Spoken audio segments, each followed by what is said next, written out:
So in this session, we shall discuss some of the concepts which are left over actually in data frame basic programming.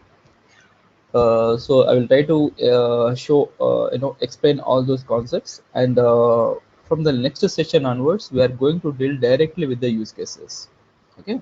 So I will try to show you some concepts where we can explore more into the programming. So dealing with JSON files and dealing with the JDBC connections, and reading the data from REST API, and how to use the functions. This all we are going to discuss in this session, and some collection of some basic primitive operations that we are going to do. We are going to see. So let me uh, create this Spark session. So I'm creating this Spark session, to make you to understand how we are doing that ego. If we do it regularly, we remember it. Okay. So that's the reason I'm doing it every time. Spark driver equal to Spark session dot builder dot master. Specify the master as local, and app name, some demo app dot get or creates. Okay, fine. This is the creation of Spark driver. Now the first thing I'm going to discuss is, guys, we have retrieved the data, right? From MySQL, we have read the data from MySQL tables, and we have also written the data into MySQL database. Okay. Now we have retrieved the entire table from MySQL as a data frame in Spark, isn't it? The entire table from MySQL as a data frame in Spark. Okay. Let me show you something here. This is the this is the database we have here, db sample, and sample called data here. Okay, let me just run this query. So this is the data we have here. Now the point is, I do not want the entire table. I do not want the entire table. I want to apply some query on the table, and I want the result of that query as a data frame into my Spark. You got my point, right? Instead of just dumping the entire table as a data frame into Spark, I need the result of some query execution as a data frame in Spark. Okay, so I want to apply some query. That query has to be executed on this table in RDBMS, in MySQL or any RDBMS, and the result of that query must be imported as a data frame into Spark. So how do we do that? So in the last sessions, just we have seen how to read and write entire data set, right? Entire table. But that might not be the case always. In big data environment, to read and write the data from RDBMS, what is the tool that we use, guys? General, to read and write from RDBMS. What is the tool? Hive. Not Hive. Tool. Scoop. Okay. Scoop. Okay. Tool in the sense that one Scoop. That is a Scoop we have used, right? We can read and write from MySQL, not MySQL, any RDBMS. Okay. Similarly, now here in this case, if you are using Spark, we need not to use that Scoop. Why? Because Spark can directly connect through JDBC connection to any RDBMS. Okay. Now, how to read the data by executing some query in the RDBMS? Okay, let me show you that. It's very simple. Just we need to add only one option. That's it. Okay. So df underscore MySQL equal to Spark driver dot format.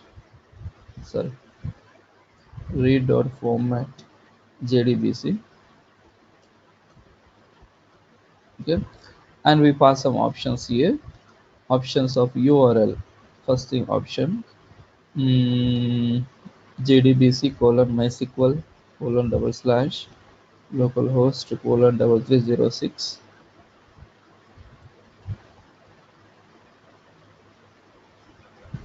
Next, one more option of we need to add driver, the driver class. That is, what is the driver class?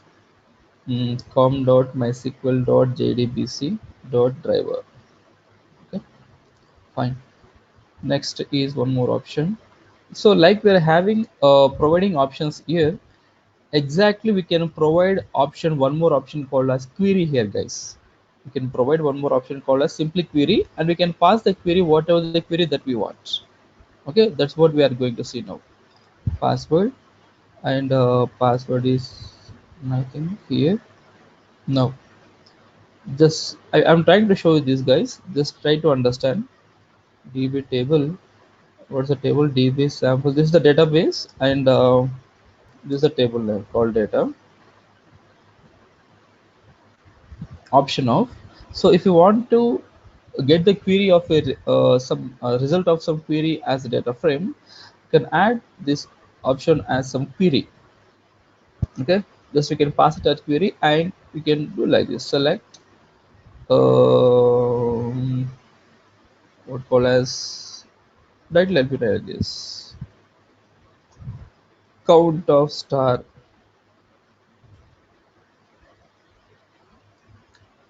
from db sample dot sample called data, group by some status, comma, what are the fields that we have there, status from number to number, and oh, let's say from number, from phone number.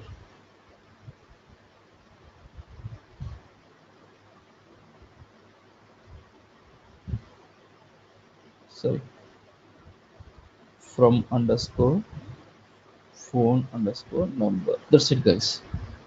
And finally load it. Okay, now in this we have almost 3, 4, 5, 6 options are there. So observe, have a look at the last two options, that is db table and query. So I want the query to be executed, so which option is not required here now? The last two DB, options. Yeah, DB the table, db DB table is not sample required. dot Why? Because sample yeah, call.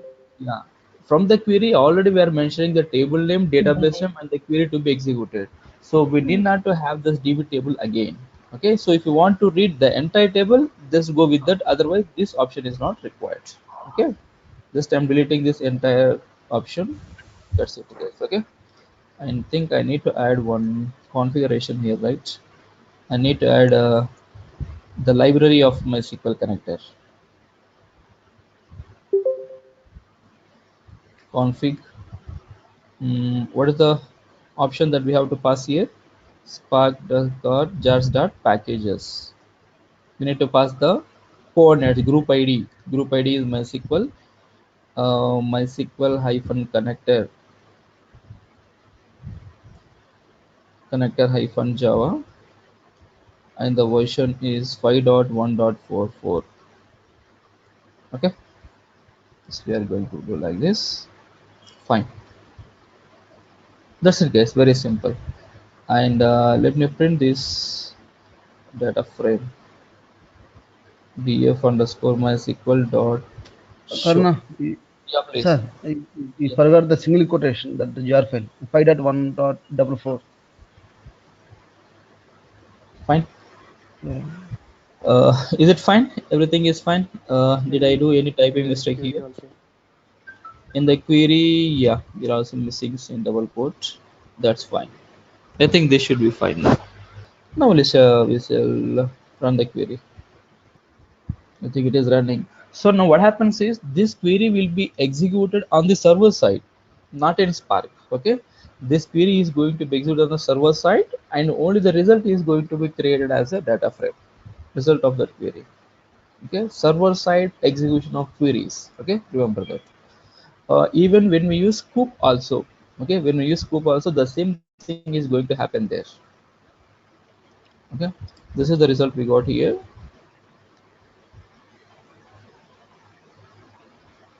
Sorry, what did we get? Status and from number, right? We got only the count of star, which is the status, comma, from phone number underscore phone underscore number, comma. Let me run once again. In Scoop also, we can supply the query based on the query that we get the result there also. But Scoop uses by default backend MapReduce, and here directly the query is going to be executed on the server side and we get the result. This is what we can implement. Is it fine, guys?